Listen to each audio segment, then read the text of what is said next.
One likes people to want to touch because your touch is a part of your understanding of three-dimensional form. Henry Moore. And you don't know roughness and smoothness, and you don't know roundness and sharpness and all those.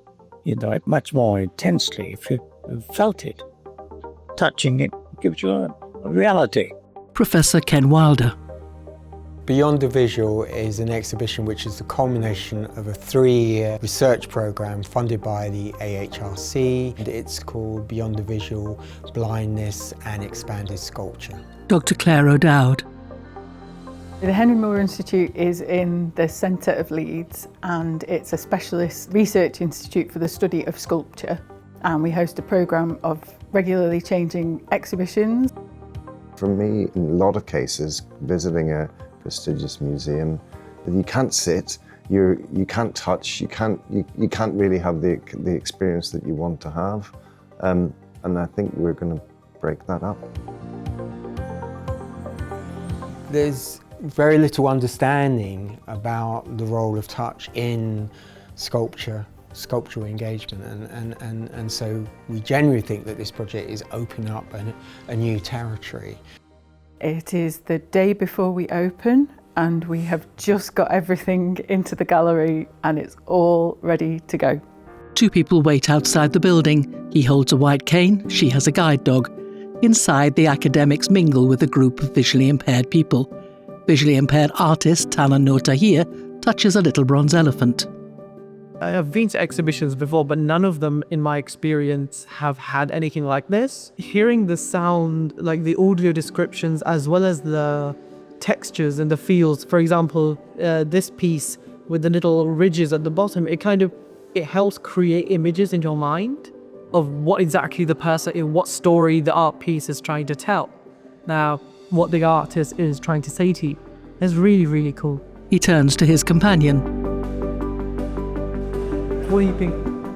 Being an art student myself, I'm constantly told I'm not allowed to touch things.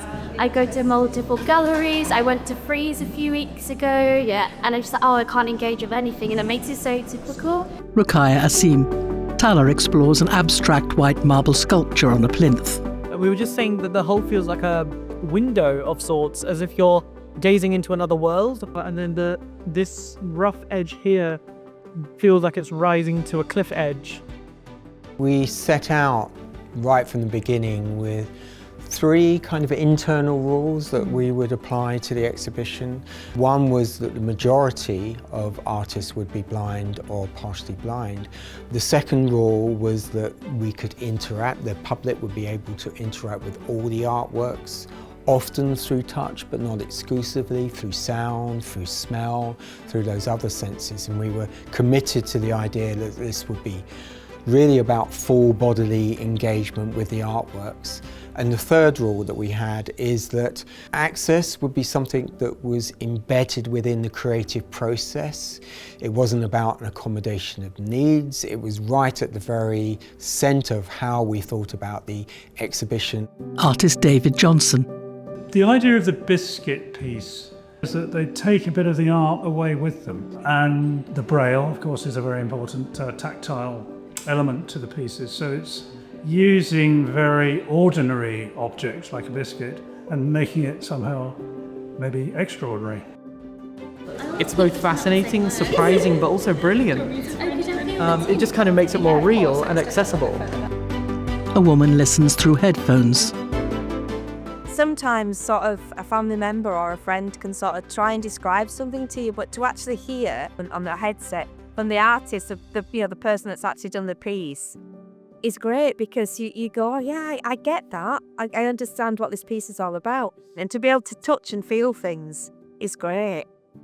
Part of the project was really about how interacting through touch takes time, and it's been great to see that demonstrated quite naturally by people that have not experienced the work before, just coming across and spending that time with each work. So that's been very gratifying for us as curators. The funding that we've received from the Arts and Humanities Research Council has been fantastic. It's allowed us to put in a whole set of accessibility measures that we probably maybe wouldn't have been able to afford otherwise.